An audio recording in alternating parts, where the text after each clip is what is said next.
I was trying to get this set up so that I would be ready for him to show up and try to knock it over. Yeah. But he showed up early, so that's a plus. Hopefully Max doesn't knock this over. For some reason he gravitates. It's like a force field pulling him towards the tripod. He's like, I gotta knock this over. I gotta knock it over. Or vomit near it. Or he just wants to be shot. Yeah. Justin. That's crazy. But what's even crazier than Max and him being Max is a surprise that we're going to share with you guys a little later that we just found out about. Which I'm really excited about. Odds are no one will ever guess what it is either. But trending. I didn't guess what it was. Yeah. Well, we didn't think it was possible. Yeah. So there's that. We were trying to get ready for something in the future and then realize, wait, we can do that now. Yeah. So, but either way, trending on social media is this I bought title, idea, video, subject. I bought. I've got my own thought behind why it's so popular. But there's some creators that literally built their channels and continue to create videos about how much money they waste. Really, I mean, it's sometimes people buy things for a particular purpose and a reason to help inform and educate others to make better purchases and decisions. But a lot of these purchases now are just completely ridiculous, and just to see how expensive something so stupid could be. I have thoughts About that. And some of them, I mean, is it still a stupid purchase if it's a business purchase that recoups the money plus some?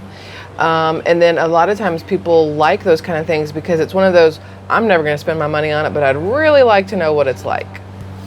So it's still, although it may be a stupid purchase and a stupid expense, it's still something a lot of these times that people keep seeing and they wonder what it's like, but they're not willing to spend their money on it, so they're really happy when somebody else does. Then what I'll say is we need to review and react to some of these, and then you can answer that question. Okay. Or you guys can answer that question. But this trend's on TikTok. It's on YouTube. It's rolling around out there. I bought where we're at a time where a lot of people can't say that. Yeah. A lot of people actually feel bad that they can't. And then to see content out there talking about how somebody spent $1,400 on a digital outfit that they could only wear one time and then be thrown, just deleted, thrown away, trash, garbage. It's kind of like, really? I mean, we had some comments of people who were like, I can't believe you spent that much money to go on a cruise. Well, we didn't spend that much. It was actually one of the cheaper options I could find for us. But I didn't look at it as we spent money to go on a cruise. I looked at it as we spent money to make a lasting memory with our family. So that is, to me, that's different. That's a gray area because I feel as though there's almost no limit to how much you can spend to create memories with people. Yeah. So I wouldn't classify that under the category of I bought. Okay, I agree. Unless it was I bought these plane tickets, which apparently Kara and Nate have upset a few people with the plane tickets that they bought using the points that they've earned on their credit cards in this Singapore Air suite. That part's stupid to me. To be upset that they spent their points that they earned on a way that they wanted to spend them. And they show other people how to do the same. Which is how we got our last free room. The Hilton thing? Yeah. When you and I and the kid went one day early, that's how we stayed for free because I used points from Hilton from previous. It's basically like hotels.com where if you stay 9, you get 10th free, whatever, or stay 10, get 1 free. But with Hilton, you accrue points every time you stay, and we used Hilton over the summer while we were traveling. So I had enough points that I got that room for free. Well, that's cool because you also mentioned this morning that we have points or rewards with Bank of America and our business credit card that need to be used. So we are also working on putting together videos on other channels to highlight this, how it's done, and how you guys can do the same if you have any interest. But again, I digress because in general, we are broke. We are poor. I take that back. Poor isn't synonymous with being broke. Because there's a lot of people who aren't poor that are broke. And a lot of people who may be considered poor based on government poverty levels and income who aren't necessarily broke. Because they know how to manage their money. They know how to budget. They know how to be extremely frugal. But for argument's sake, humor me, because as a country, we are broke. And also as a global economy, we are essentially holding a briefcase full of IOUs. True. But that's as good as money, sir. But I say, can they repo our country? Can somebody else repo our country like they can repo a car or foreclose on a house here? Like, That's a who good comes after the question. United States when they don't pay? That's a good question. We're going to talk about that. But it does remind me of a movie where those are IOUs. Go ahead and add it all up, every cent's accounted for. And that's a car. $275,000. Might want to hang on to that one. I know this. Do I know this? I know what movie this is from. I can picture it, but I cannot tell you what movie this is. We were actually dropping off the moms at Bother me now. TPA. It's TIA. I call it TIA, but it's TPA. But if you type it in, it comes up TIA. The luggage tag says TPA. If you look at your mom's bag, it's a TPA on the luggage tag. But on GPS, it's TIA. We dropped the parents off at Tampa International Airport. TIA or TPA, you be the judge. And I made a joke when we were driving away. I said something, and you were like, "Why'd you say that?" It was from the same movie. It's not helpful to me. Now you can see the wheels turning. No, but seriously, the national debt is now more than $32 trillion. I know what it is. I know the movie. Oh, if you know the movie, comment down below. Samsonite. But what does that actually mean? National debt, $32 trillion. I'm looking at it like, well, why should we even worry about paying our bills and our debts anyway if the national debt is $32 trillion? Like, what does it matter? Because they need our money so they can pay their national debt. The $32 trillion gross federal debt includes debt held by the public, as well as debt held by federal trust funds and other government accounts. And in very basic terms, this can be thought of as debt that the government owes to other people, plus debt that it owes to itself. Man, I wish I could just print money and when times get tough, just owe myself debt and then go buy a Lamborghini or a private jet or a helicopter or a yacht and fly to Switzerland like they do. But I can't. We know that. We do not have the same, we don't play by the same rules. And we have ethics and morals. I don't think they have any rules that they play by. They make them up as they go, like that game. That game with Joey and on Friends, where you never know if you're winning or losing. But it says that America's high and rising debt matters because it threatens our economic future. The C-19 pandemic rapidly accelerated our fiscal challenges, but we were already on an unstable path with structural drivers that existed long before the pandemic. Thus, putting our nation on a better fiscal path will help ensure a stronger and more resilient economy for the future. Thus. But will that ever really happen? We've had how many years to figure out how to make this thing run like a well-oiled machine, and we still haven't figured it out? At least 2,000. At least 2,000. At least 2,000 years. So that's not a fact. $32 trillion is more than the value of the economies of China, Japan, Germany, the UK, all combined. And it amounts to, this is the part you guys really want to listen to. It amounts to $244,000 per household or $96,000 per person in America. I didn't spend $96,000. You're not going to hold me accountable for it. Now, I don't know if this is per person in America or per American.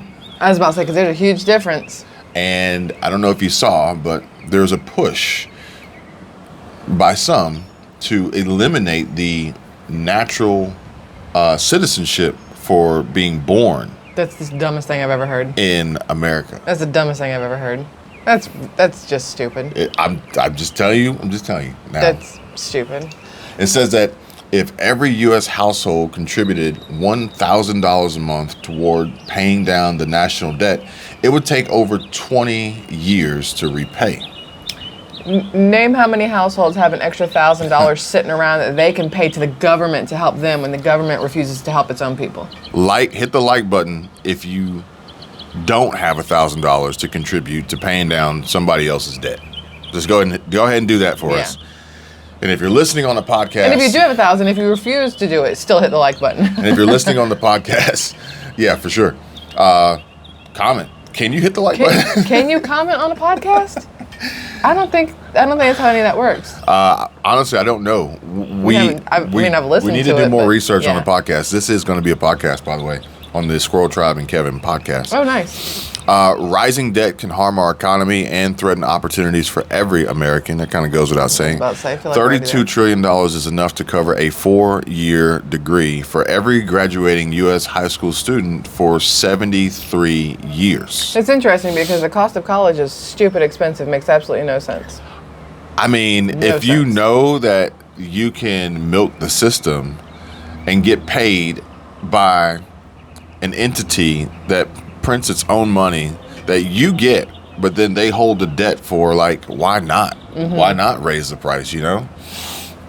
It's the things that you raise the price on that people can't actually buy that then, puts businesses in these little binds. Mm-hmm. But, colleges and universities, potentially some of them being nonprofit organizations, sweet spot. Now, it says that within 10 years, the federal government will spend more on interest payments than it traditionally has on research and development, infrastructure, and education, again, combined. We are ultimately, point blank, not investing enough in our future. But we are spending nearly $2 billion per day on interest payments on the debt alone. just interest. Per day. Interest, in case you guys don't know, does not pay down the principal balance. No. So if you owe $32 trillion and you pay $2 billion a day in interest, you will forever owe $32 trillion. Yeah. Okay.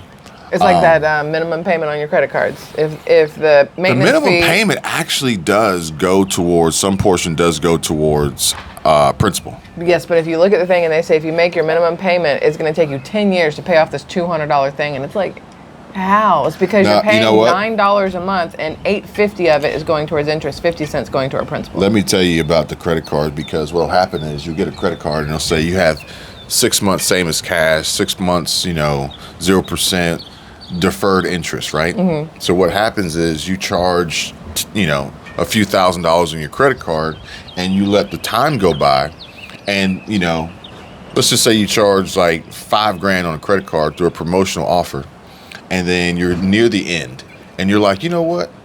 I'm gonna go ahead and pay. I'm gonna pay half. I'll pay $2,500. And then you get your next statement, your next bill, and they hit you with interest on $5,000. Mm-hmm. And you're like, but I only owe $2,500. They go, yeah, but we deferred the interest. Yeah. So if you don't pay it off completely, if you owed $5,000 and you paid down $4,900 and you owe $100, they're going to hit you with interest on $5,000. And you can be as pissed as you want about it, but unfortunately, and a lot of people don't know. They don't know until it happens, and they're like, then that's when the ass really starts to hit the fan, because they're like, you know what, screw this, I ain't paying y'all nothing. Mm-hmm. Then the credit gets all jacked up. Yep. You know how it goes. Yeah. But the good news is that there's still time to adjust course, so they say. And the earlier we get started, the easier it will be to fix. So what's that old saying? My brother, Ron, he says it all the time.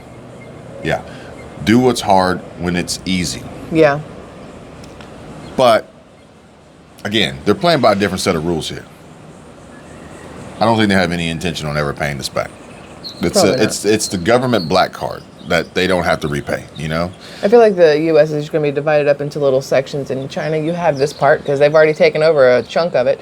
You have this part. Switzerland, you can have this little corner over here. You can have Rhode Island and stuff. But what happens when they all get corrupt and start stabbing each other in the back? Further corrupt. Okay. And it's no longer a proxy war or a Cold War or a physical conflict. This is now an attack on the financial sustainability of a nation. Because, as always, but wait, there's more. It only gets worse. As we can see here, that local Chinese governments add billions with a B, to the multi-trillion-dollar hidden debt problem. You read this one. Okay. Nope, hold on. Pushing buttons. Local Chinese government. She hates my corners. I got corners on my MacBook. And every time I accidentally move the thing, like everything goes haywire. Okay. Local Chinese governments were found to be inflating fiscal revenue, adding new hidden debts, and carrying out poor financial management, the National Auditor said in a report.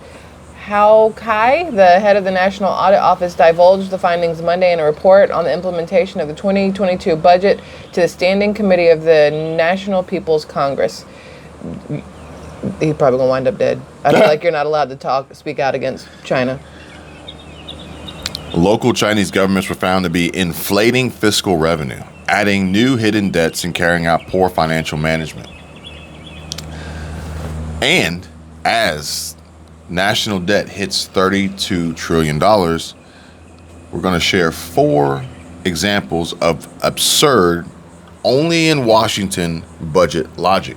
Now, I'm going to tell you, I saw this thing, I read this thing somewhere where it was talking about how the government, on a government airplane, they paid like $40 for a trash can a couple of years ago. They paid $32,000 for the same trash can, like in the last couple months, because they're trying to find ways to spend a ton of money. There are stories of like the $1 million hammer and all these other things, like they're true, but you also kind of got to take it with a grain of salt and really understand how and why. But number one, since Washington's reckless deficit spending is one of the main causes of inflation, House conservatives are pushing for long overdue spending cuts. In theory, that's a good thing. Sort of. Because we already know what they're going to cut, though, and it's going to be something that affects the people, not affects them. You're skipping ahead, I'm like sorry. always. And I do not share this with her. We're sitting out here this morning. She's reading a book. I'm sitting here getting prepared, drinking coffee. She doesn't know, and she just skips ahead. But I guess it's the same story. Same story, same song. Same song and dance or whatever.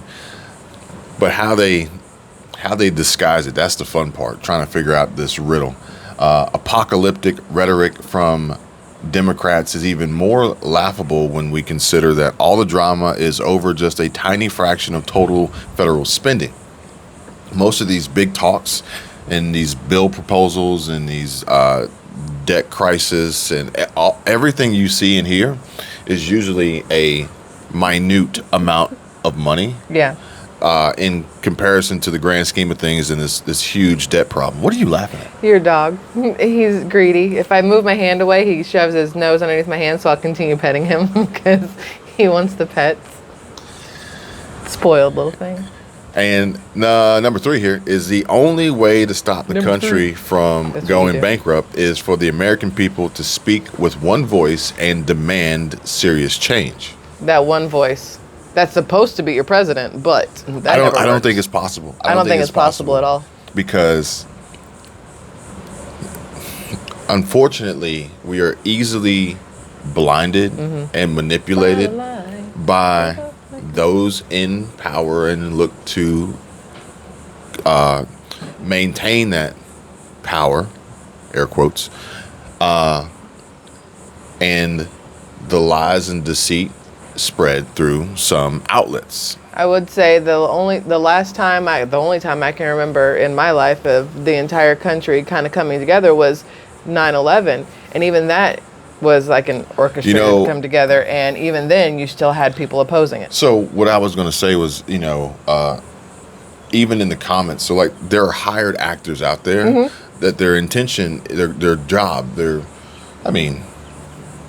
would actually see through to their death would be to prevent any sort of progress and change that would, remove those from power. They show up in the comments too, like they're hired, they're paid, they're bots, they're AI, whatever it is. It's like these are the same people who are out here scamming people over the phone and on the internet, tricking them into believing something and taking their money. And I hear the stories, and people are just, again, they're afraid. They panic, they worry, they throw money at the problem if they even have it. Even if they don't, they'll still try to. And I had somebody even comment, or I read a comment, and they were like, 9/11 never happened. I mean, who were we talking to? It was Lauren we were talking to, right? Because and Justin. Yeah. I think that's who it was. And I like, said, I can understand being delusional and they said it never going happened. too far down a rabbit hole, but that one right there is ridiculous. They said it never happened. The buildings were never there. I'm like, wait. I think it was Lauren, and I was talking to her. I was like, I've been I've been inside of the towers. So like. But you know who's saying that are the ones who are younger, the 20-something-year-olds who weren't alive for it. They're the ones who are saying it wasn't real because they're seeing these AI altered videos and whatever else showing that it wasn't real, it was a glitch. And it's like, we have to preserve history. We have to preserve history. But at the same time, can we argue with astronauts and say that the moon landing wasn't real? According to my dad who worked for NASA, yeah. Now, American families must find ways to pinch pennies every day, especially in the face of massive inflation since the start of the Biden administration. Sorry. Let's think about that real quick. Okay. I'm thinking. There's a term. Fake it till you make it. And it works sometimes. So, if we are in a race to show dominance and beat out another country or nation or whatever it may be, and we haven't made it to the moon yet, do we fake it? Of course. Until we make it. Because I mean, think about when you fake it though, and then it takes you forever in a day to fake it again or make it again, it kind of starts to be suspect. But if you actually make it, you faked it so that we made it, made it. So it's like, all right, but it's like we really didn't make it. Now we got to get there. We got to instill this confidence that we have and we did and we can and we could or we will, whatever, until you make it. Yeah.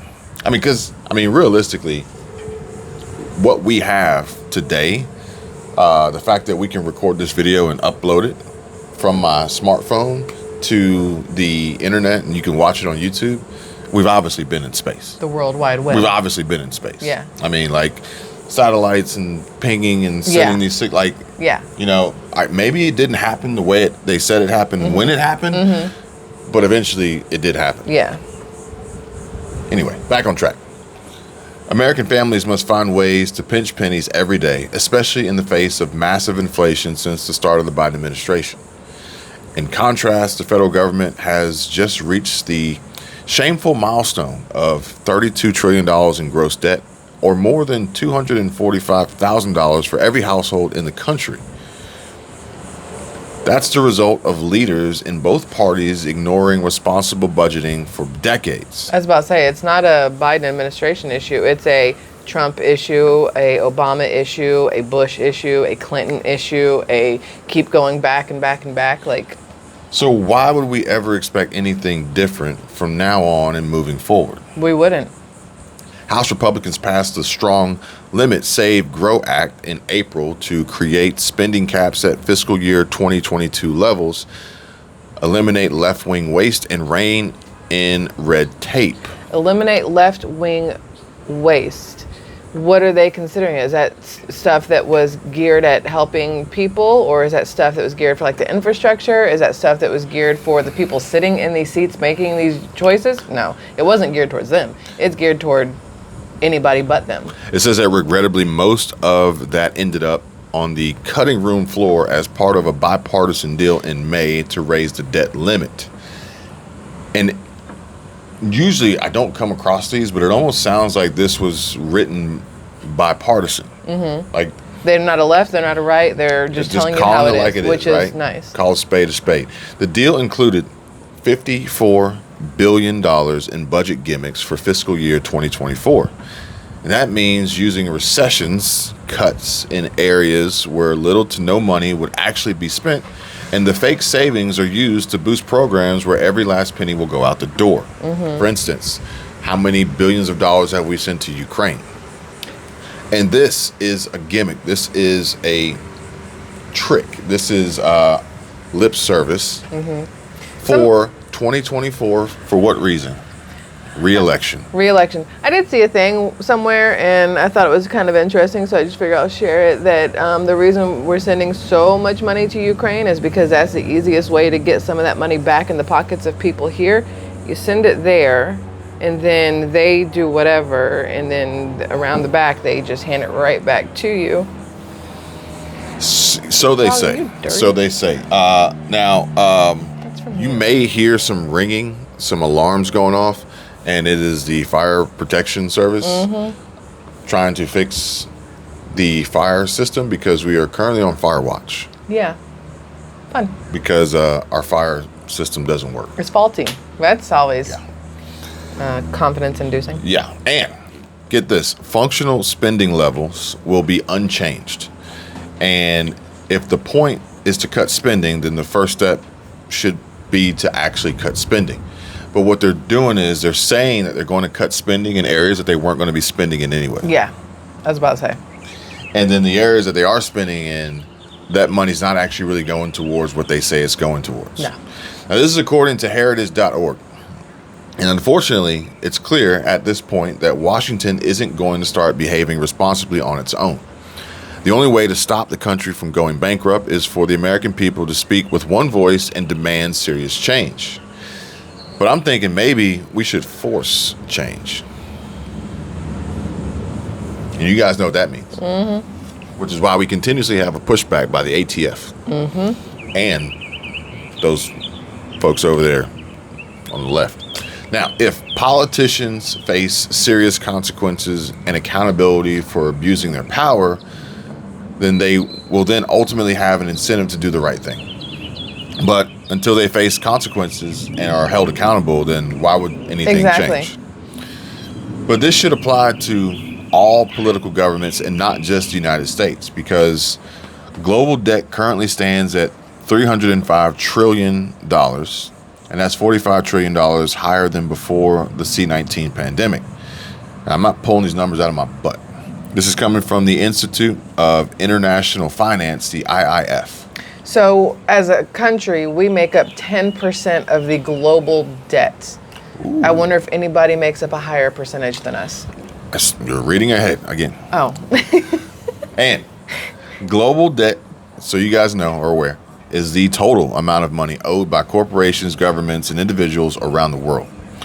Of the $305 trillion of debt, corporations account for $162 trillion, 53%. Governments owe $86 trillion, 28%, and individuals make up the last remaining 58%, 58 trillion, which is 19%. I just rounded all these up. Okay. The IIF, remember, predicts that global debt will continue to rise as government borrowing remains high, affected by factors such as aging populations, geopolitical tensions, increased costs of healthcare, and disparities in climate finance. Which countries have the most debt? Answering your question. So, government debt represents the outstanding financial liabilities of a country made up of different categories such as loans and debt securities. The United States has the world's highest national debt with 32 trillion now owed to creditors as of the first quarter of 2023, and Washington's debt now stands at 32 trillion, raising further concerns about U.S. government spending and borrowing costs. So I'm gonna tell you guys right now, if you continuously owed more money to your credit card company without ever actually repaying it, they would stop giving they you. would be concerned. Yeah. But granted, if they were making $2 billion a day in interest off of you, they might let that ride. They might let that ride. But where are they making the $2 billion in interest? Because you have to pay the interest too. You know, but I guess the interesting thing is that the U.S. national debt is partially debt that's owed to us. So essentially, it's like borrowing against your 401k. Yeah. Any interest that you repay actually pays yourself. So borrowing the way you're saying it is why our dollar isn't as strong as it should be, because we've borrowed against ourselves too much. Well, that and other countries look at it as, well, what good is it to us if it's not worth anything to you? Yeah. But to put that into context. So if we paid ourselves back first, then our dollar would have more. Oh, man, yeah, for sure. More Oh, yeah. backing to it. It says that to put that into context, the U.S. owes as much money as the next 4 countries with the highest debt, including China, Japan, France, and Italy combined. Okay? See? And we don't have the most amount of people. Now, here's the good one. Which countries have enough money to actually pay back their debt? China, Japan, France. How many people actually have enough money to pay back their debt? Like the amount of money that you owe on your loans, your car payments, your mortgage, your credit cards, your student loans, any debt that you owe. You may owe Home Depot on a credit card or whatever, Walmart, Amazon. Amazon's got that special credit card and save money on your order. How many people actually have enough money to repay what they owe? And what's funny is the ones who generally do have enough money to repay that what they owe don't want to. So then as a company or even as a person, they file bankruptcy instead. It's funny how the system works. Countries with high levels of debt may offset their payments if their gross domestic product, their GDP, a measure of the total value of the goods and services a country produces, is higher than their national debt. So needy.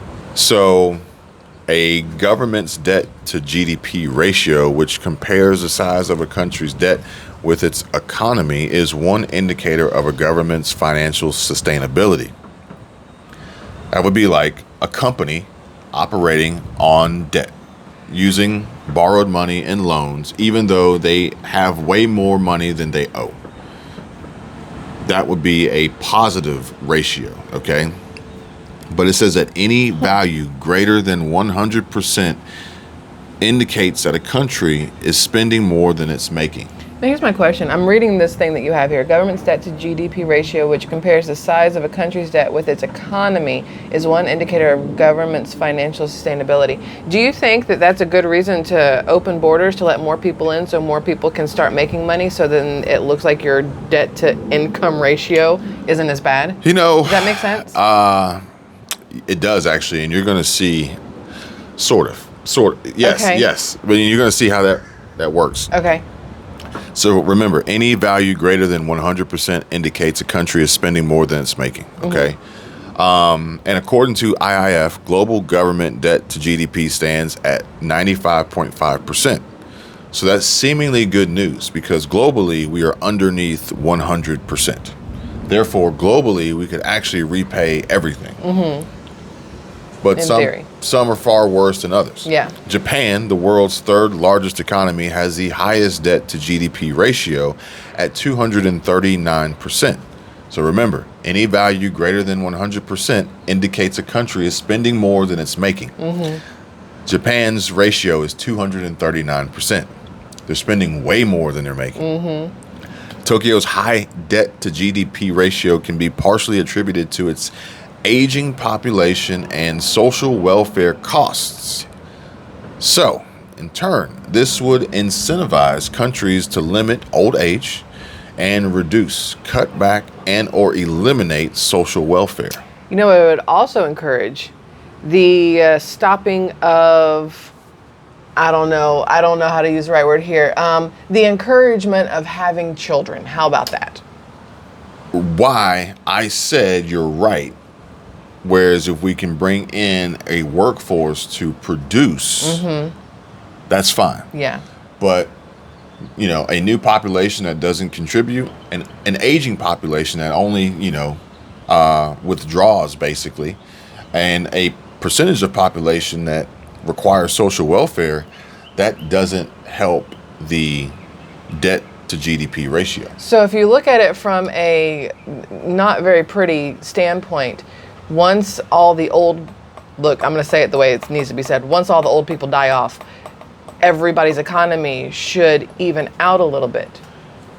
You know, and then you got to think about who's got the strongest push for a society of people free to choose and make changes to their bodies that would ultimately eliminate the ability to reproduce.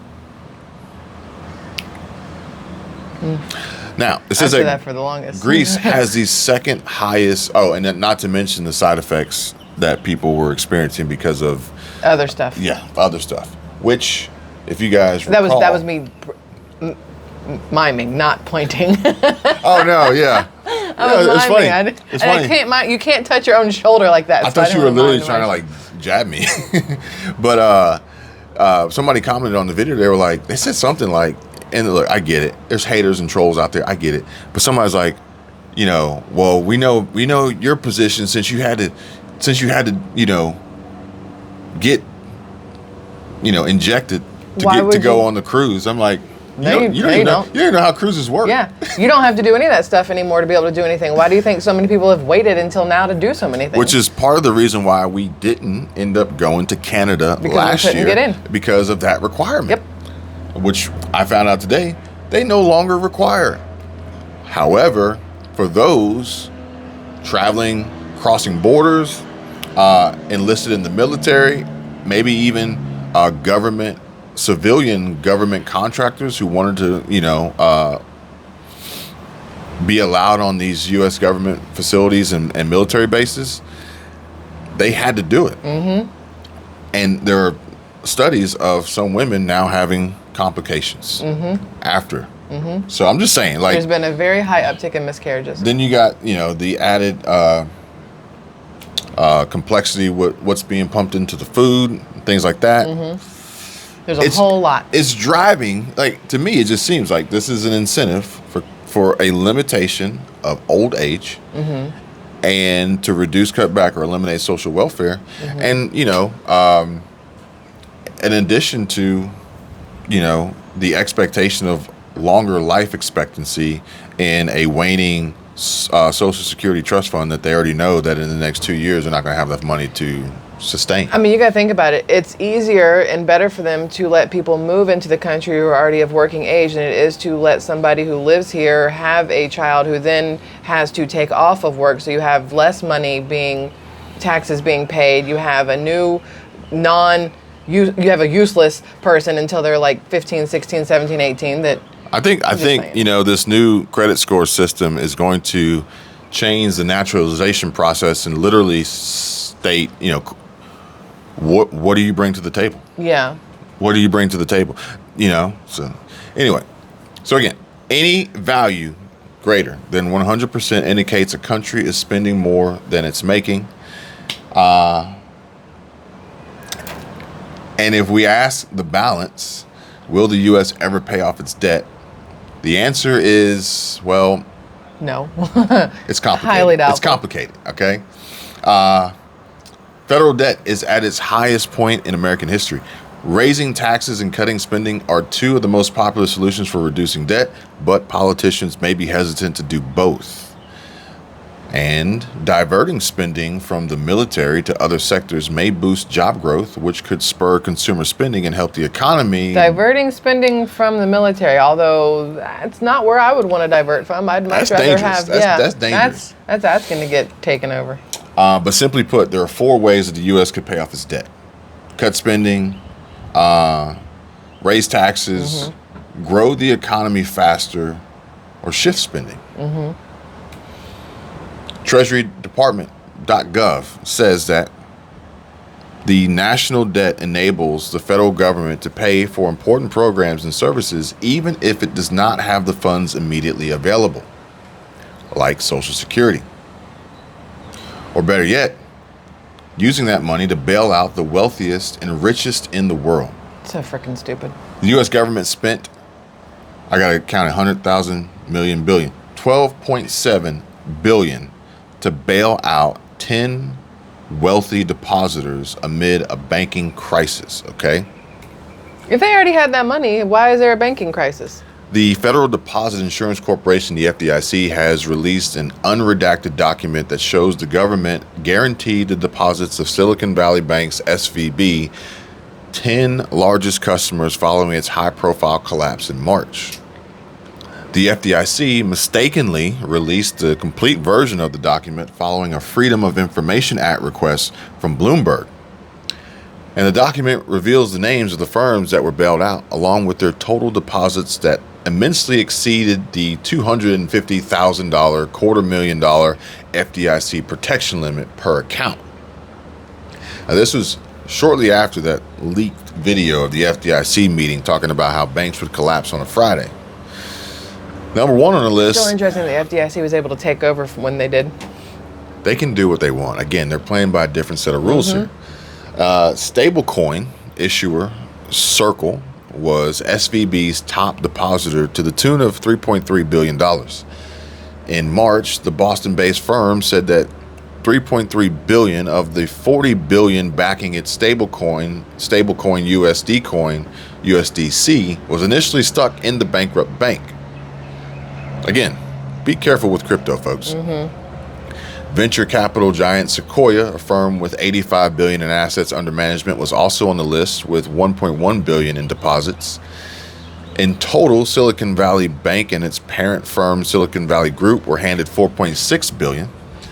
Next up is Kanzu Limited, an online recruitment service firm, which had over $902 million in deposits with SVB. Coming in at number 6 is the California-based fintech firm Bill.com. The payments platform had a total balance of $761 million at SVB. Number 7 is Altos Labs, a biotech research company that had over $680 million stored with SVB. Card issuing platform Marqeta is also on the list with more than $634 million in deposits. I know what Altos Labs is. Hold on. Streaming service provider Roku had $420 million in deposits with SVB. Rounding out the list is Intrafy, a firm that offers FDIC-insured deposit solutions to large entities. And these are according to the document. Intrafy had a total balance of $410 million at SVB. All in all, the U.S. government backstopped SVB's 10 wealthiest depositors for over $12.75 billion. So I talked about SVB when everything was happening, and I pointed out that they were also China-backed, by the way. And the majority of the top accounts that they had in there had to do with pharmaceuticals and with like molecular research and stuff. And I remember Altos Labs because their mission is to restore cell health and resilience through cellular rejuvenation programming to reverse disease, injury, and the disabilities that can occur throughout life. I remember reading that because I was like, oh, there's a company who wants to play God. Got it. You know, and I brought this up in the previous video about how we could evolve as human beings. We can scientists are actually, this is the crazy part. Scientists are saying that we would eventually evolve to lose the male chromosome.